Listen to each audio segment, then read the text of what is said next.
ಹೆಸರು ಅರ್ಪಿತಾ ವಸಪ್ಪ ಮೂರಬಟ್ಟಿ. ನಾನು 2ನೇ ತರಗತಿಯಲ್ಲಿ ಓದುತ್ತಿದ್ದೇನೆ. ನನ್ನ ಶಾಲೆ ಹೆಸರು ಶ್ರೀ ಶಿವಲಿಂಗೇಶ್ವರ ಕನ್ನಡ ಮಾಧ್ಯಮ ಹಿರಿಯ ಪ್ರಾಥಮಿಕ ಶಾಲೆ ಸಸಾಲಟ್ಟಿ. ನನ್ನ ಇನ್ಸ್ಪೈರ್ಡ್ ಅವಾರ್ಡ್ಗೆ ಸೆಲೆಕ್ಟ್ ಆದ ಮಾದರಿ ಹೆಸರು ಆಟೋಮ್ಯಾಟಿಕ್ ಮಿಲ್ಕ್ ಮಷೀನ್. ರೂಪುರೇಷ: ಈ ಯಂತ್ರವನ್ನು ಬಹಳ ಸರಳವಾಗಿ ಮತ್ತು ನೈರ್ಮಲ್ಯಕ್ಕೆ ಆದ್ಯತೆ ನೀಡಿ ವಿನ್ಯಾಸಗೊಳಿಸಲಾಗಿದೆ. ಇದು ಈ ಕೆಳಗಿನ ಪ್ರಮುಖ ಭಾಗಗಳನ್ನು ಒಳಗೊಂಡಿದೆ. ಮೇನ್ ಬಾಕ್ಸ್ ಸ್ಟ್ರಕ್ಚರ್: ಇದು ಹಾಲಿನ ಸಂಗ್ರಹಣೆ ಮತ್ತು ಒಳಗಿನ ಭಾಗಗಳನ್ನು ರಕ್ಷಿಸಲು ಸಹಾಯ ಮಾಡುತ್ತದೆ. ಕಂಟ್ರೋಲ್ ಸರ್ಕ್ಯೂಟ್: ಯಂತ್ರದ ಕಾರ್ಯವೈಖರಿಯನ್ನು ನಿಯಂತ್ರಿಸಲು ಮೆದುಳಿನಂತೆ ಕೆಲಸ ಮಾಡುತ್ತದೆ. ಲೆವೆಲ್ ಸೆನ್ಸರ್: ಗಾಜಿನ ಲೋಟ ಹತ್ತಿರ ಬಂದಾಗ ಅದನ್ನು ಪತ್ತೆ ಹಚ್ಚಲು ಬಳಸುವ ಸಂವೇದಕ. ಡಿಸಿ ಮಿಲ್ಕ್ ಪಂಪ್ ಮತ್ತು ಕಂಟ್ರೋಲ್ ವಾಲ್ವ್: ಹಾಲನ್ನು ಪೆಟ್ಟಿಗೆಯಿಂದ ಹೊರತೆಗೆಯಲು ಮತ್ತು ಹರಿವನ್ನು ನಿಯಂತ್ರಿಸಲು ಬಳಸುವ ಪೆಟ್ಟಿಗೆಯಾಗಿದೆ. ಡಿಸ್ಪೆನ್ಸಿಂಗ್ ನೋಜಲ್: ಹಾಲನ್ನು ಗ್ಲಾಸಿಗೆ ಸರಿಯಾಗಿ ಸುರಿಯುವ ಕೊಳವೆ. ಕಾರ್ಯವಿಧಾನ: ಈ ಯಂತ್ರವು ಸಂಪರ್ಕ ರಹಿತ ತಂತ್ರಜ್ಞಾನದ ಮೇಲೆ ಕಾರ್ಯನಿರ್ವಹಿಸುತ್ತದೆ. ಇದರ ಪ್ರಕ್ರಿಯೆ ಹೀಗಿದೆ. ಕಂಟ್ರೋಲ್ ಸರ್ಕ್ಯೂಟ್ಗೆ ವಿದ್ಯಾರ್ಥಿಗಳ ಹೆಸರನ್ನು ಅಳವಡಿಸಲಾಗಿದೆ. ಬಟನ್ ಒತ್ತಿದ ತಕ್ಷಣ ವಿದ್ಯಾರ್ಥಿಗಳ ಹಾಜರಿ ಸಂಖ್ಯೆಗೆ ಅನುಗುಣವಾಗಿ ಹಾಲು ದೊರಕುತ್ತದೆ.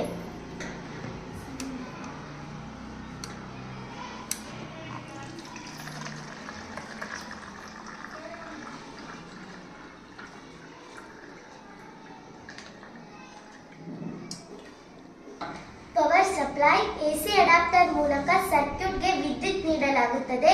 ಸೆನ್ಸರ್ ಇನ್ಪುಟ್: ನೀವು ಲೋಟವನ್ನು ನೋಜಲ್ ಅಡಿಯಲ್ಲಿ ಇರಿಸಿದಾಗ ಅಲ್ಲಿರುವ ಸೆನ್ಸರ್ ಅದನ್ನು ಪತ್ತೆ ಹಚ್ಚಿ ಸರ್ಕ್ಯೂಟ್ಗೆ ರವಾನಿಸುತ್ತದೆ. ಪಂಪ್ ಔಟ್ಪುಟ್: ಸರ್ಕ್ಯೂಟ್ ತಕ್ಷಣವೇ ಡಿಸಿ ಮಿಲ್ಕ್ ಪಂಪ್ ಅನ್ನು ಆನ್ ಮಾಡುತ್ತದೆ. ಹಾಲು ವಿತರಣೆ: ಪಂಪ್ ಹಾಲನ್ನು ಎಳೆದು ನೋಜಲ್ ಮೂಲಕ ಲೋಟಕ್ಕೆ ಸುರಿಯುತ್ತದೆ. ಕೆಲಸ ಮಾಡುವ ವಿಧಾನ: ಯಂತ್ರವನ್ನು ಬಳಸುವ ಹಂತಗಳು ತುಂಬಾ ಸುಲಭ. ಹಂತ 1: ಹಾಲಿನ ಲೋಟವನ್ನು ಯಂತ್ರದ ಕೆಳಗೆ ನಿಗದಿತ ಸ್ಥಳದಲ್ಲಿ ಇರಿಸಿ. ಹಂತ 2: ಸೆನ್ಸರ್ ಲೋಟವನ್ನು ಪತ್ತೆ ಮಾಡುತ್ತದೆ. ಹಂತ 3: ಯಂತ್ರವು ತಾನಾಗೇ ಹಾಲನ್ನು ಲೋಟಕ್ಕೆ ಸುರಿಯಲು ಪ್ರಾರಂಭಿಸುತ್ತದೆ. ಹಂತ 4: ಹಾಲು ತುಂಬಿದ ನಂತರ ಅಥವಾ ಹಾಲಿನ ಲೋಟವನ್ನು ತೆಗೆದ ನಂತರ ವಿತರಣೆಯು ತಾನಾಗೇ ನಿಲ್ಲುತ್ತದೆ. ಉಪಯೋಗಗಳು: ಹಾಲಿನ ಪಾತ್ರೆಯನ್ನು ಮುಟ್ಟುವ ಅಗತ್ಯವಿಲ್ಲದಿದ್ದರಿಂದ ಇದು ಅತ್ಯಂತ ಶುದ್ಧವಾಗಿರುತ್ತದೆ. ಅಪವ್ಯಯ ತಡೆ: ಹಾಲು ಚೆಲ್ಲದಂತೆ ಮತ್ತು ನಿಖರವಾಗಿ ಅಳತೆ ಮಾಡಿ ವಿತರಿಸಬಹುದು. ಬಳಕೆದಾರ ಸ್ನೇಹಿ: ಇದನ್ನು ಮಕ್ಕಳು ಮತ್ತು ವೃದ್ಧರು ಸಹ ಬಳಸಬಹುದು.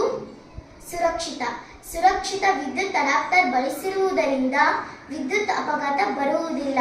ಶಾಲಾ ಮಕ್ಕಳಿಗೆ ಕರ್ನಾಟಕ ಸರ್ಕಾರ ಕ್ಷೀರಭಾಗ್ಯ ಯೋಜನೆ ಅಡಿ ಕೊಡಮಾಡುವ ಹಾಲಿನ ವಿತರಣೆಗೆ ಈ ಯಂತ್ರವು ತುಂಬಾ ಉಪಯುಕ್ತವಾಗಿದೆ. ಧನ್ಯವಾದಗಳು.